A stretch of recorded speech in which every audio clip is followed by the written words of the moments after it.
everybody. My name is Melissa Geffert. I am the chief of Gates Ambulance, and I've been the chief since 2014. Some of you may remember Randy Campbell when he was here before me. To give you a little background on me, I have been in EMS since 1997 when I became an EMT. I volunteered in my hometown where I still live, which is way out in Wolcott. And I started volunteering and very quickly went to a career path as an EMT. Took the class, and at this time right now the class is about a 6-month class to be an EMT, emergency medical technician. From there I came to the city and got hired and worked in the city for about 8 years, and during that time frame I became a paramedic. I became a paramedic in 2003. At that point in time, Randy Campbell again, he was running Gates Ambulance, and I had known him from my time in the city, and he encouraged me to apply at Gates. And I'm like, where's Gates? And he said, well, it's on the west side of town. And I said, oh my goodness, I live way on the east side of town. But I did come out, I applied, and I got hired. So in 2005, June of 2005, I started working in Gates as a paramedic.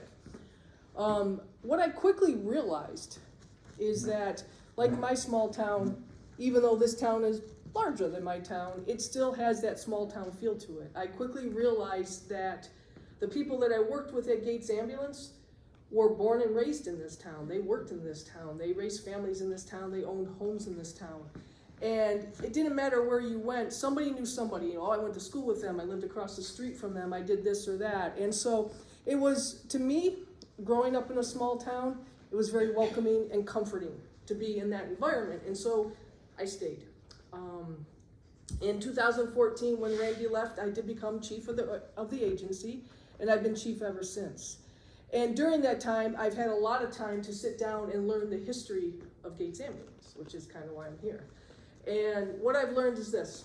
In 1963, a man by the name of Dr. J. Walter Knapp, he decided that as a doctor, this town was lacking emergency medical services in this town, and he wanted to develop or create an ambulance service. So he started talking to all of his other doctor friends that lived in this area, and they decided that's a great idea. He based it on the fact that the population in this area was growing. Most people at that time had lower incomes, and not that they were poor by any means, but most families had one car. You know, someone went to work, someone stayed home with the kids. And so based on that, he's like, if someone gets sick, if someone gets injured, how are we going to get them to a hospital? We need something besides a commercial company coming out to our town. So at the same time, he started running for the board, town board itself. And he used that as his platform. Hey, I want to create this ambulance service. We all know change is difficult for some people, so a lot of people were against it. During this time frame, though, he kept pushing it. This is going to be good. It's going to be good for the town. The town needs this. And at the same time on the town board, a gentleman went to the town board, Chief William Stauber, and said, hey, wait a second. I've been working on creating an ambulance service for the last 1.5 years of my life. I have a committee. We have all these plans. We have all of this stuff. And he's like, so we should go with my idea. And in the meantime, of course, as politics go, everybody starts kind of infighting. Well, my idea is better, or you're not telling the truth over here. But in the end, the town voted to create an ambulance service. And part of the concern with the ambulance service was, as always, who's going to pay for it, right? It's always that. And they realized very quickly that for the bylaws of the town and laws, that they couldn't actually fund the ambulance at that time. And so instead they did what they call like a subscription plan, and a lot of ambulance services started out that way, where they would say, you know, the homeowner or the home person in the house would say, I will pay you $25 a year for ambulance service for unlimited number of ambulance runs to my house. And that's kind of how they wanted to develop the initial budget for the ambulance service. But regardless, the town said, yes, go ahead, form this service, get them in, but where are we gonna house? Where are we gonna be? So there used to be apparently a Gulf gas station on the corner by Howard Road. And so that's where they used to run out of until they could find a place to go. But in February 1st of 1964, they were incorporated. And as soon as they became incorporated, those doctors started running. They created a board of directors. They started not hiring, but interviewing people to be volunteers. They created policies and bylaws. And they went through all of that. They got members in and they started training them on first aid because they were doctors and they could do this. And at that point in time, to be on an ambulance, there wasn't even a thing called an emergency medical technician. To be on an ambulance, you had to know first aid, and it was 20 hours. So the doctors were more than capable of teaching this first aid class to these people. So that's what they did. They taught them first aid. And again, 20 hours worth of time, and that's what they did. So initially, women weren't allowed to ride in an ambulance. That's just what they came up with. They said, no women right now, stay inside and dispatch. Well, they get the ambulance service up and running, and very soon they realize, we need an ambulance. We don't have an ambulance. You can't run calls if you don't have an ambulance. So again, they went out, they did a huge fundraiser, they developed a budget. Their first budget was $17,000, and they said, great, we can survive on $17,000, that'll pay for our first ambulance and whatever else that we need for supplies. They ordered their first ambulance from a company here in town that no longer exists, and they paid roughly $10,000 for that first ambulance. If anybody's ever seen the old pictures of ambulances, they're like station wagons. Mm-hmm. Yep, so that's kind of it. So you just literally open up the back door, lift up it's not even a stretcher, it's more of just a backboard, slide it into the back with the patient on it. Nobody gets to sit in the back with the patient, and the two people go up front, drive to the hospital, get there, pull them out, take them in. It's kind of how it worked. So they go, and in September they buy this ambulance. In November 2nd of 1964, they took their actual first call. And I'm sure that was pretty exciting for them. Like, holy cow, we actually got a call and we get to go out. In very early of 1965, they put in purchase offers for property. Dolomite was going to give them some land and then backed out of it. The people around it didn't want them. They didn't want the noise. They didn't want the ambulance there. They were afraid of sirens and things like this. So they backed out. They were going to donate the land. But probably in August of 65, they put in a purchase offer on Gatewood Drive and they bought the property. By the end of 1966, they had built a building there. And by, I think it was, not the end, middle of 66, I'm sorry, but in the middle of June, they moved in, and they actually had a base they could put an ambulance in, and people could stay there. They had 24-hour service. The only problem was they didn't have enough people for 24-hour service. So they start trying to get more and more volunteers in, and they start working at that. And they're realizing very quickly that, guess what? They need women. They need us women to help them do what they can't all do by themselves. So they started allowing women to ride in the ambulance. So then women had to be trained in EMT. They had to be trained in this first aid. And again, when I say EMT, so New York State came out with this certification called an emergency medical technician. And this class, though, was not 20 hours. This class was about 60 hours at the time. But still a lot more than the 20 hours, and it taught a lot more. It taught life-saving techniques like the CPR that we do today and things like that. So they suddenly now started getting people to take this class. And then by, I think it was mid-70s, they had 70 members. And they were running 24 hours a day. Their first year, though, the first year of actually being open, which would be 1966, actually, when they had their building, they did 200 calls in 1966, which is amazing. That is a ton of calls, to be quite honest with you.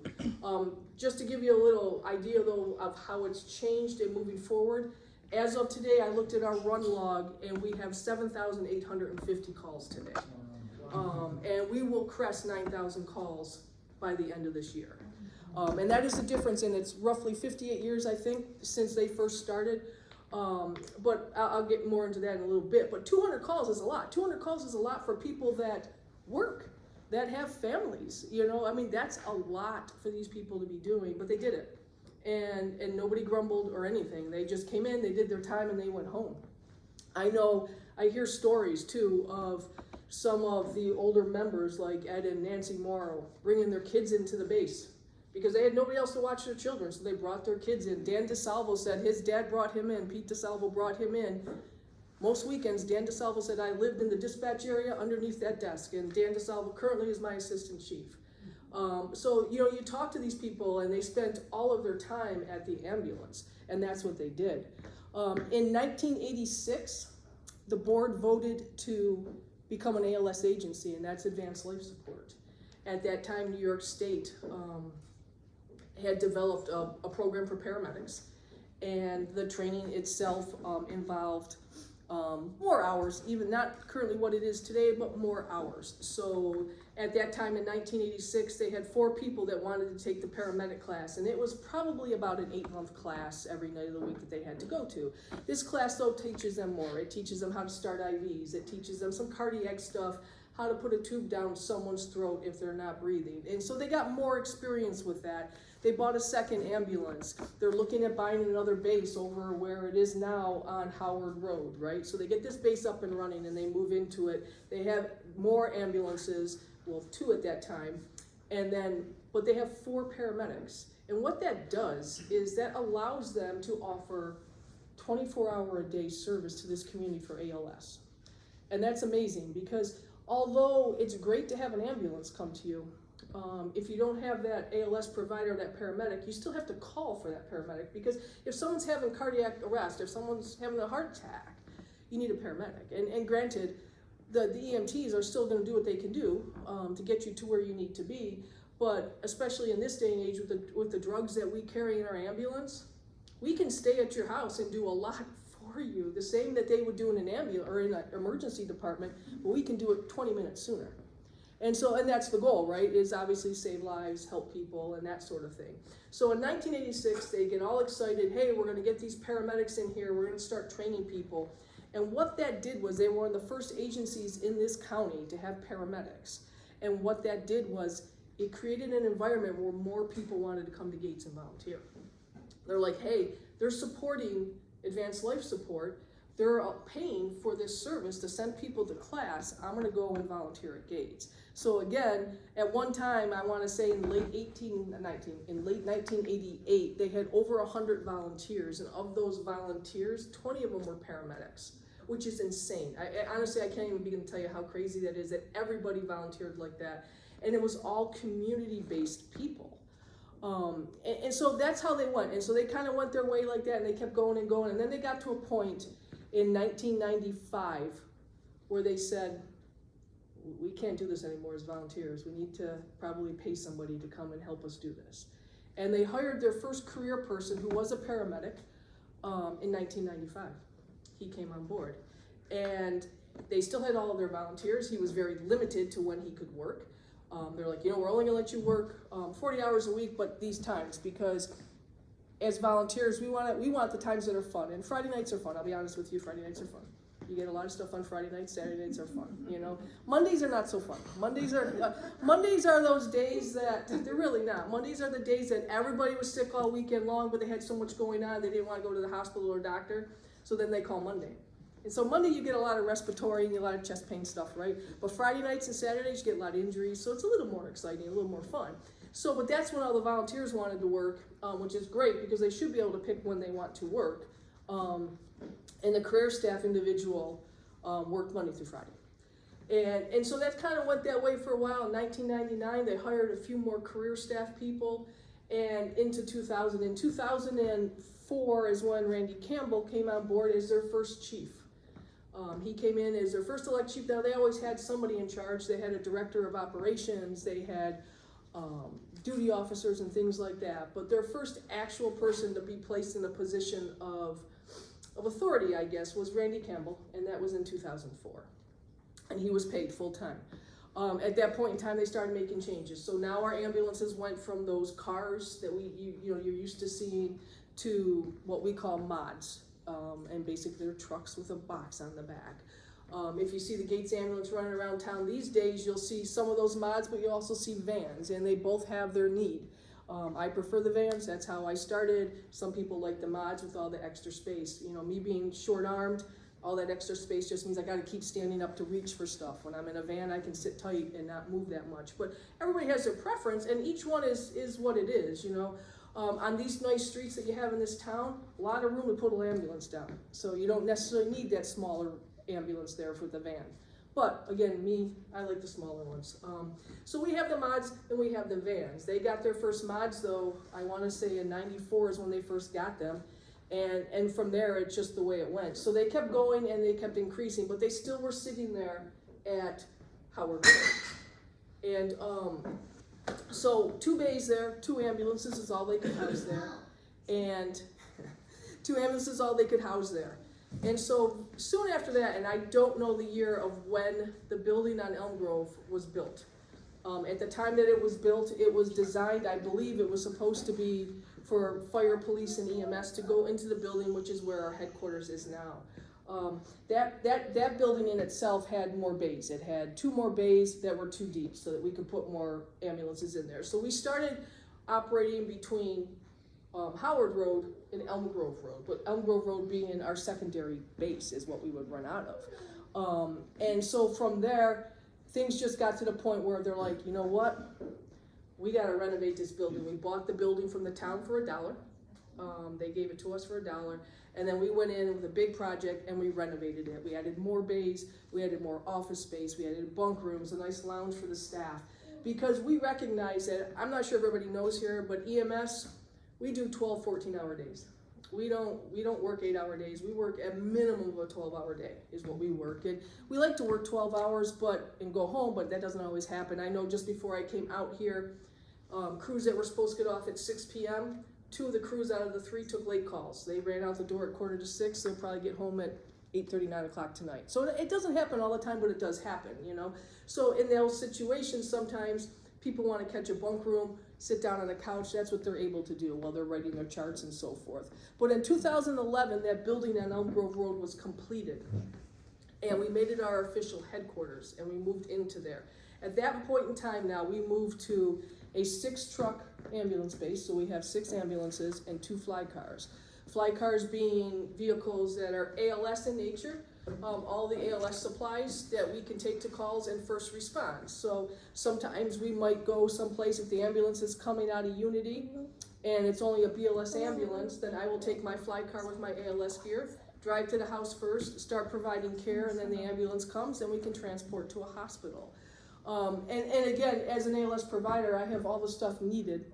I have the exact same stuff that's in that ambulance. The only thing I can't do is take them to a hospital, but I can pretty much stabilize anybody at a house and wait for an ambulance to get there. So, and that's how we run. So we have 2 fly cars, and at the time 6 ambulances. We're running now out of 2 locations, and we kind of stagger, you know, they take the ones on this side of town that come out of the gate space here on Howard Road, and the ones on the far side of town we take, you know, out of the headquarters area. And then we were approached in 2012 by Spencerport Ambulance. And they had a kind of a dire situation. Their town, let me back this up. So back in 1986, I believe, 87, the town granted us a tax district. And the tax district has gone up since then, obviously, for what we charge per thousand, but at that point in time, that was unique. Ambulance bases did not get tax districts. But this town supported the EMS services in this town, and they gave us one and allowed us to survive. Now, fast forward to 2012, the village of Spencerport said, not gonna do it. We're not gonna help you guys out. They had literally enough money to survive for 2 more months. And what that would have done is, that would have caused their ambulance service to come from the city of Rochester out to Spencerport. So we went back and forth and back and forth. A lot of financials talk, like, are they even financially sound? Is this something that we want to do? Because, you know, it's all great that you want to help somebody out, but obviously we have our own people to worry about. And back and forth, and actually today, we took them over in April 1st of 2014. I shouldn't say take over, we merged. And it's probably the most phenomenal merge ever, to be quite honest with you, because now we are able to pool our resources. So now we went from 6 ambulances to 7 ambulances to 4 fly cars. We have a utility vehicle. You should stop by and see it sometime. I'd be happy to take it out. But it's an off-road vehicle. We've been down the canal path to pick people up that are injured on the canal path. We've been out in the woods, out in the water. We can go anywhere with this vehicle, pick people up, put them in the back. It has a backboard on it with a chair for the provider to sit in to provide care. So we've helped, you know, with rescues out around the areas and so forth. And it's just one more thing that we can provide to the town here. We also use our utility vehicle, like at the Gates celebration. It's there, you'll see it buzzing around if you happen to go. We take that out there as well. And it allows us to get in and amongst the crowd quickly in case something's wrong in the crowd, instead of having to haul an ambulance or a gurney through all of that. So those are the kind of the things that the merger helped us do. It helped stabilize us as well, and now suddenly we have a big district. So to give you a good idea of Gates District right now, we encompass 38 miles worth of interstate that we cover. And overall, 63 square miles that we cover in our district now, with 57,000 people that we service. That's quite a bit. I can tell you that I had my board meeting Tuesday of last week, and call coverage, we're at 96% call coverage. That means that 96% of the time, we, Gates Ambulance, are at your house. And to, you're like, well, what about the other 4%? Unfortunately, call volume today, COVID did something weird to EMS. I'm just gonna throw that out there, okay? Besides the fact that it was what it was, right? It wasn't good. We have unprecedented, and it's across the country, there is unprecedented call volume for EMS. And what was odd during EMS, or during COVID, was call volume dropped. Nobody wanted to go near an ambulance, nobody wanted to go near a hospital, everybody was scared to death. And they stopped calling. And then suddenly, I don't know what happened, but the skies opened up and they called nonstop. And when I say nonstop, we average 28 calls a day is what we're doing. And it's constant, it's nonstop, nonstop, nonstop. And there doesn't, usually everything that I've read, everything that I've been told, all the meetings and conferences that I go to on this topic, because it's really fascinating to me, you get these ebbs and flows and then it comes back down. It's not coming down, and it's only going up and up and up. The need for service just keeps increasing and increasing, and we'll keep going. We keep struggling. We keep trying to maintain manpower. We are one of the, and I say this, and proudly I say this, is that we are one of the only ambulance agencies left in this county that actively recruits volunteers. And every volunteer that I bring in, that we bring into this agency, is one less person that we have to pay. And that's how I look at it, is that we can help cut down on costs if I can bring volunteers in. We will take volunteers for anything. We have people that sit up front, answer the door, answer the phone. The only thing that we say is that you have to be able to do CPR. That is the one thing. But there's other stuff that we have people involved with. But answering doors, handing out canes and crutches, that's the other thing. We have a loan closet in all 3 of our locations. So people that need crutches, wheelchairs, walkers, canes, any of that stuff, you can come in and you can get that stuff, and we just loan it out indefinitely. So for the people at Gates or Ogden Spencerport that we cover, all that stuff is for free. And a lot of times people get those prescriptions or those scripts from their doctors, and they're like, oh, I have to buy this. They can come in. A lot of times too, if people are homebound, multiple times I've been out delivering canes and crutches to people that can't leave their house. And I'm like, give me an hour or two, I'll be out. Let me just finish up what I'm doing, throw it in my car, and I'll come see you. And that's what we do. We had a person in town here not too long ago that her husband, he had Parkinson's, he wasn't doing well. And he would fall a lot. And she wasn't able to handle him. And she did not want to put him in a home. And so for the space of about 6 months, she would call us about once a week, and we would go to her house, and she lived right off a trolley, and we would go there, and we would carry him out of the house, put him in her car. She would take him to his doctor appointment, and she'd call us when she got home, and I'd say, Mrs. So-and-so, give me half an hour. And I'm like, I'm on a call, we're coming back from Unity, we'll come straight there, and we'll get him in the house for you. But you know what that did for her? Is that kept him home. It kept him home. And the thing is that I don't know how many agencies would go out of their way like that. And I'm not patting myself on the back, but I'm telling you, when I say that I worked in the city, I understand different systems. And we kept that gentleman home until he passed. And forever grateful. She calls up, she brings us cookies all the time and stuff like that. And not that we're looking for cookies or anything, but it's stuff like that I like to say that our agency is above the rest. It's things like that we do. We have people in this town that need help, and not, they don't need someone all the time, but sometimes, and so when we come and we pick people up off the floor, we never want someone to think that they shouldn't call us, because I never want someone on the floor. Call us please, we don't care, we will come, we will pick you up. And that's kind of what we do, and that's kind of that hometown thing that we keep doing. You know, we like it when we learn people's names. Like, you know, we go and like, hey, that's the neighbor. Hey, have you seen so-and-so recently?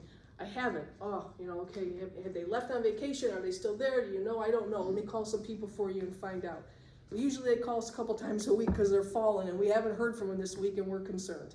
Things like that. That's what we do, and we follow up. So in talking about that, community service that we do for the community itself, what we offer. We do community outreach, stuff like that right there. We recognize people, we get involved with the chief here as well as the town. Sometimes when, you know, there's resources, what can we do for these people right now? How do we get them resources? How do we get their power turned on? What can we do to get these people's power? And those are some of the community outreach we do as well, right? But not only that, we offer CPR classes we're trying to get it into every single business in this town to offer CPR classes. And to encourage people to put AEDs up in their businesses. 2 years ago, there was a business off of Pixley Road that we went to and offered CPR to, and we taught probably 10 people CPR in that facility. And they purchased an AED, put it up, had their people trained on it. It was on the wall. One of their workers came into work, and it's a dive place, and immediately collapsed. And that woman grabbed that AED a week out of our class and saved that man's life. Absolutely saved his life. And honestly, could we have saved it? I don't know. You know, because sometimes in stuff like that, it's not us, it's the bystanders, which is why bystander CPR is what saves lives. It's not ambulances. Yes, we get there and we help people and we do what we can do, but it's quite literally first contact. Whoever is there first and whoever knows CPR, that is what saves lives. It really does. And if you have an AED, 10 times better. But so we are trying, we're making it our mission to get into every business in this town and offer CPR, because that saves lives. You know, we're offering Stop the Bleed, because yet again, you can bleed out in 4 minutes.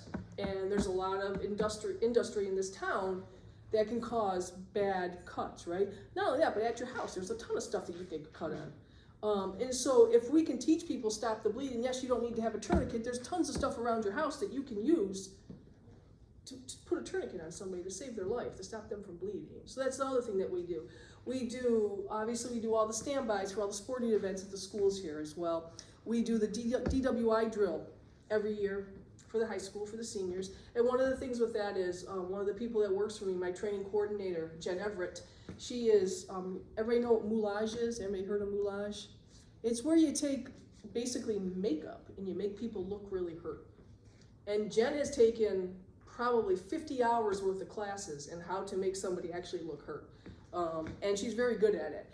And she goes to that DWI drill every year, and she gets there usually at 5 o'clock in the morning, and there's usually juniors in the school who volunteer to be the accident victims. And they get coffee and donuts, and they sit around, and she puts makeup on them and breaks their bones and stuff like that, and then they put them in the car and stuff. And then we do the DWI drill with the fire and police department. And it actually, you can see the kid's face. You know, like suddenly, you know, they're laughing, they're giggling and stuff like that at the start of it, and by the end, when that individual is there in the limousine there, dead, they're like, oh snap, this is real. And you can see it hit home with them, but we do that as well. You know, we do teddy bear clinics at all the kindergartens and preschools, so we go in there to get kids so they're not afraid of ambulances or anything like that. You know, hey, bring your teddy bear in, we'll show you how to wrap a bandage on a kid. And we do that. We do, you know, any of the grade schools and stuff like that, we go in and we teach them basic first aid. Hey, let me show you how to stop bleeding or anything like that. Put a bandage on a cut, how to call 911. Because believe it or not, a lot of kids don't know. They don't know what to say when they pick up the phone. So those are kind of all the outreach stuff that we do. We've been recently at the libraries, and we've been going to the libraries to try and get youngsters involved as well. So you have the parents there, youngsters there, everybody involved, and reaching out. And all this is for free. Like we don't ask for money for any of this stuff. It's just our way of giving back to the community and trying to keep the community here in Gates safe. It's kind of what we're about. And we have phenomenal people at Gates, and it's not just because they work for me. They truly are heartwarming, and they care a lot. We have another individual that her husband, again, Parkinson's, and Parkinson's is kind of a bad disease. Anybody here knows anybody with Parkinson's? It's just a nasty disease. And this individual keeps falling. We're there all the time, picking them up, putting them back in bed. But she was having some issues of her own, and a couple of the crews went down. They spent a Saturday afternoon, they cleaned this woman's house. They didn't have to do it, they just went and they did it. You know, and Jen came back later and she said, hey, just so you know, blah, blah, blah, these guys were down there for like 5 hours on Saturday and they cleaned her house. I'm like, oh wow. I'm like, that's crazy. But you know, they recognize that this individual they go to all the time needed more assistance. And when I say community, it truly is what it is. And I'm kind of jealous, although I love the town that I grew up in, don't get me wrong. But when I hear, you know, Rob and Dan talking, oh, you know, school, this person and that person, I'm like, yeah, I get it. I get it. You know, when I'm in my town, it's the same thing. But here, everybody knows somebody from here. And I think that this is probably the best town, to be quite honest, in this county. And proud to work here, proud to be for the ambulance. So I'm open for questions. That's what I have to say. Yes, sir. What's your count between volunteers and paid? So I currently have 50 paid people. Of those 50, 32 are full-time, and I have 29 active volunteers. Of those 29 volunteers, when I say active, roadworthy, okay? I also have auxiliary volunteers who, I think there's 12 auxiliary volunteers. And the other thing that we actively do here, so I should bring this up too as well, is we have what we call a college program for volunteers. So our volunteers have to work 120 hours a year. We do a service award program for them. But trying to touch, you know, tap into like the colleges that are around here. So we kind of change that. We make them do 100 hours a year, 50 hours a semester instead of, you know, 20 or 30 a quarter. Yeah, that's right. 30 a quarter. So if they're here during the semester, they can come in and kind of get their hours all out. But what we're doing is these kids need time for med school and stuff like that, right? They need their clinical contacts for med school. So they're coming to us as volunteers, getting their clinical time in. We get them for 2, 3, 4, even 5 years sometimes. So it's a win-win on both sides. And so we have a lot of young kids that are volunteers coming in out of the colleges that we tap. But so again, active volunteers on the road, I want to say 28 of them, and then I think there's 12 auxiliary, to be quite honest. An auxiliary meaning Noelle Shea. I don't know if anybody here knows Noelle Shea. She was with me all day today. She's actually collecting all of our historical stuff and that we can store and collectively. So that's what she's doing right now. So, but she is one of our auxiliary members. Any other questions? Yes, ma'am. I'll try to limit my questions. It's okay. The number. Too close. Do you bill insurance companies for transport? Yes, so we do, yes, we do third-party billing, it's called. In the town of Gates, you have, our contract with you is, we give you a $175 credit for whatever your copay would be. So in other words, like if you have a Medicare Advantage plan, some people get like a $200 copay. So after whatever the insurance pays, you still might have a $200 copay. We would give you a credit for $175, so you would owe us $25. If someone doesn't have insurance, what would you do? If they don't have insurance, we have hardship plans. Okay. Yep. Okay. You use terminology, EMT, paramedic. Just clarify each one. Yeah, so an emergency medical technician has skills in basic life support, meaning they can do tourniquets, they can obviously work the AED, which is the defibrillator, but it's automatic for them. They don't get to make decisions on that.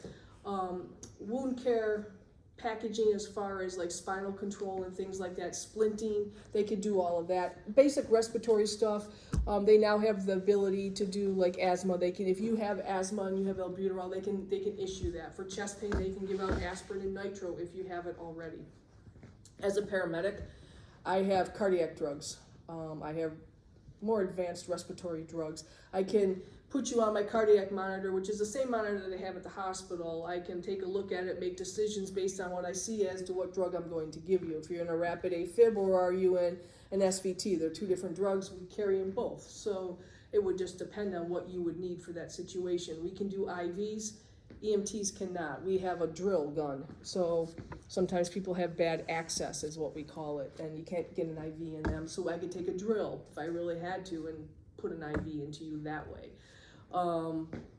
We have things like CPAP, BiPAP that EMTs can't use. So it's all that additional training and when not to use that. Are these licensed positions? Are you licensed? We are certified by the state of New York. Oh, each one? Each- EMT and- Yes, yes, we all have to take state's exams. This brings me to my next question. Are you, what's the word I want? I worked in hospitals most of my time. Okay. And every number of years we have, I can't remember what they were called. Recertification? Not joint chiefs of staff, cause I was in the military. I'm getting it mixed up with. they were- Recertification? Commission, The what? joint commission. Thank you. I knew the word joint was Like there. JACO? I knew it was, okay. Like a Joint JACO type commission thing. would come Right. and inspect. And do you have that? Do you have someone coming? Yeah, X so number we are- inspecting your operation? So we are overseen by the state of New York Department of Health EMS division. Okay. It's funny that you mentioned that because I just got my notice today that November 4th is our state. Every 5 years they come out, they inspect everything, Right. everything. So that'll be a full day for me on November 4th. But they come out, they go through I shouldn't say every ambulance, but they will go through the ambulances, they go through all of your policies, your procedures, your SOGs, they will look at our bylaws, they will look at our career policies, they will look at our billing department because we do our in-house billing. So they will pull, I don't want to say pull apart, but they're gonna go through everything. They look at our training requirements, our training files for everybody. Is everybody actually recertified? Does everybody have current CPR? So they will run through all of that for the entire day. It'll be a very anxious day for me. I live in the city and I always see ambulances accompanying, fire trucks. Mhm. Now, is that the same in Gates? Yes, it's a tiered response is what that's called. So fire departments are based on location basically, you know, so they put firehouses areas of coverage, okay? Ambulances aren't based like that. We are more general. So basically, you have a fire truck that only goes here. Whereas you have an ambulance, it has to go all here. So you have this thing called a tiered response. So first responders, tiered response, fire trucks go first. Well, technically police are supposed to go, but fire trucks go first, right? And then they get there, and the way, if you were to look at the 911 dispatch for calls, it's kind of weird, and Robin will attest to this, Chief Long will attest. Police get the call first. You'll see it right on the line. The very next person called is the fire department, and then the ambulance is third on that list of calls. So there sometimes is a 2 to 3 minute delay between the fire department and the ambulance. And people are like, well, the fire department gets here so much quicker. And I'm like, well, they get the call before us. Like, we have to wait. Like, you know, we could probably see it coming up on our notifiers and things like that, but they certainly are dispatched before us. And sometimes that's great. They can get there fast, but other stuff, you're like, it doesn't make any sense. But it's the way the system works. It's a national way of responding. It's not just here. So I don't want to make that sound like that. Can a person call the ambulance company direct? Could they call AMR, Monroe direct and bypass 911? So depending on what town you live in, what's going to happen is you could. You could. You're going to actually delay the system depending on how. Now, our people in Gates, if someone calls the base, and we get calls a lot, my instruction is take their name, their address. We will call 911 for them because a lot of times you'll hear people say you need to hang up and call 911. I'm like, don't do that because if they can't call 911, if you were the last phone call they made, we don't know who they are. Don't hang up the phone on them. Find out their name, their address. We are going. We will call 911 or downtown as we call it, but we'll call downtown en route to the call and say, put us on this call. Approximate 70-year-old male, trouble breathing. We're heading there and go from there. Yes, you can call them directly. I don't know how the city works it. I don't know AMR and Monroe, how they would work it if you called direct, to be quite honest with you. Although they dispatch themselves, so it might not be a big deal. We are dispatched by downtown. Thank you. Yes, sir. Are there situations where you might be called in to assist another town? Yes. So it's called mutual aid, and we're all required to have mutual aid agreements with other agencies. And yeah, so if the other agency calls and they don't have support, the way we work it here in this town is we will not, I shouldn't say we won't, we keep our last truck back. So if we have one ambulance left in town, we will keep it here. And it doesn't matter who calls. But I will say this, if it's a respiratory distress or a cardiac call, we're gonna go. Otherwise, we stay put. Does that make sense? So, yeah, so they call, and that's kind of what's crazy right now, is that when I say EMS is exploded, it is exploded. Like, the calls for ambulance are insane. And you hear places, you know, ambulances going everywhere. The other problem with COVID, and I should mention this, is that EMS realized that although we love our job, the risks sometimes aren't worth it for the pay, and I don't mean to make it about pay per se, I don't want to say it like that, but it is a very true statement. And so people are leaving my profession in droves. Since COVID started in the end of 2019 and into 20, Gates Ambulance alone, I've had 6 full-time people go to other careers. I'm not saying go to the fire department or police department, completely other careers, they're gone. And it is happening across the country where people are leaving EMS like that. The risks are not worth it. The way healthcare is today, it's just not worth it. And it's not only the risks for, you know, we get COVID stuff. We get that stuff, right? And when I say that, what I mean is, you know, we got used to the masks and the gowns and the gloves for every call. We did. We got used to that. Initially, it was like, oh my gosh, I can't breathe. But then, you know, 3 weeks into it, it is, you know, what we do. We still do it. Every call we have our masks on when we go into the hospitals. We don't wear the gowns anymore, but masks, gloves all the time. What is difficult is the amount of violence to us. That's what's difficult. So when I say the risks, a lot of people, they're just, it's I don't know how else to say it except it's not worth it. We're losing people like mad, and that's part of the problem. So now what you have is you have a system that's overrun. The call volume has increased, and yet you have people leaving in droves. And so now you have less providers. I was at a meeting, we had a legislator day with all of the county people, the county politicians, to talk about our plate and so forth. And one of the things, I don't remember the numbers off the top of my head, but one of the people that I was with there, he was talking about, and I want to say, and this is weird, but so in 2019, we had 478 paramedics in Monroe County. Today, we have 230 something. That is the difference right there. And yes, sir. What has the wait time at hospitals done to you, and is it the relationship to the time spent from start to the end? So, pre-COVID, we would take a call, usually 10-15 minutes in a house, 10-15 minute ride to wherever we had to go in the city here. In a hospital, another 10-15 minutes back within 45 minutes. It is not uncommon now for me to have a crew call me and say, I'm in general missing and triage, we'll be here for another hour. It'll be 2.5 hours in a hospital, not even on scene, in a hospital, waiting to get that patient off our gurney. There's no place to put these people. Yes? What determines which hospital you take the patient to? Who makes that determination? So the patient can decide, unless there's something wrong with them, and then I say, You don't check with the hospital to see if they're full. no, so they stopped that a long time ago. Oh, okay. We used to have like Unity's on red, or code black diversion type. They stopped that a long time ago. Now the only time they divert, like they go diversion, is when they have to call the state because like their CAT scan went down, and they have to, right? Otherwise, no, you don't even know. So unless you're running in and out of the hospitals all day long, you don't have a good idea of what the wait time is.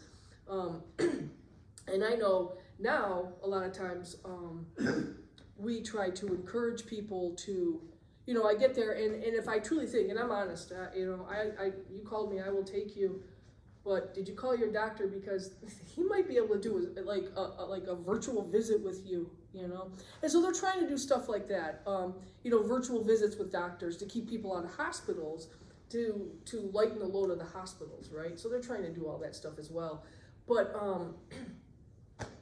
I have no explanation for a lot of what people call the ambulance for, but the wait time, solid, bare minimum in a hospital, solid hour, bare minimum. And so what happens there, right? That keeps us out of service. It prevents us from coming back here. And that's where that whole crazy mutual aid thing starts now, because it's not that we couldn't cover the call, but we're stuck in the hospital. We can't get out of a hospital to cover the call. So that's how it goes. Yes, sir. You suppose, we know COVID changed everything. Yeah, it did. So, but in terms of explosion of calls, I suspicion it has something to do with the boomers and an aging population. I mean, there are 76 million of us. Right. That's some of it. To be quite honest with you, though, it's not the boomers. It's the young people. Young people. You know, and so here's the kicker too, right? Urgent cares are not doing what urgent cares need to do. And I'm sorry if anybody here works at an urgent care, I'm not trying to slam you. I'm not. But there's no reason why someone who goes to an urgent care and then they get there and they say, I'm just gonna call an ambulance. It defeats the purpose of urgent cares. Right. Treat your patient. You can.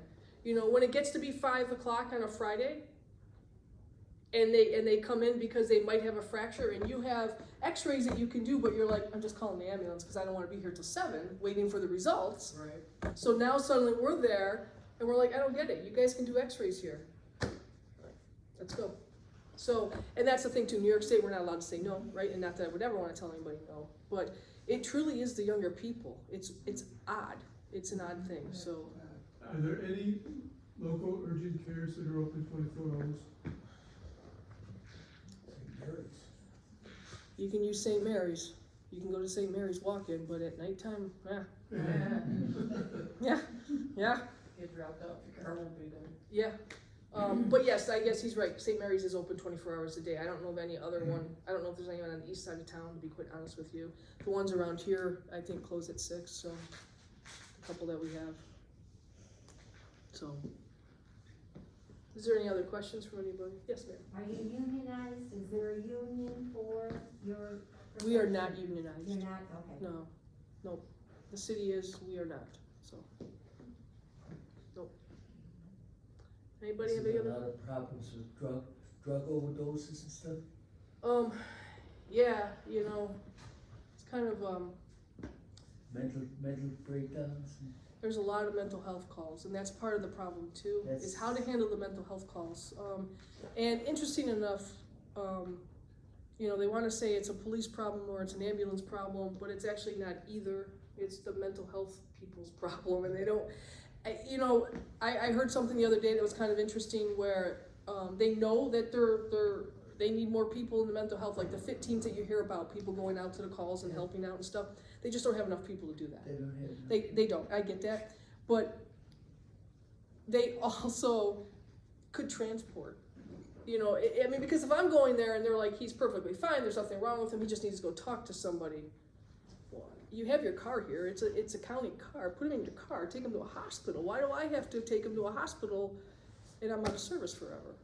If you're saying he's fine, now I don't want you to take somebody who's not fine, I don't want you to take somebody who's a risk.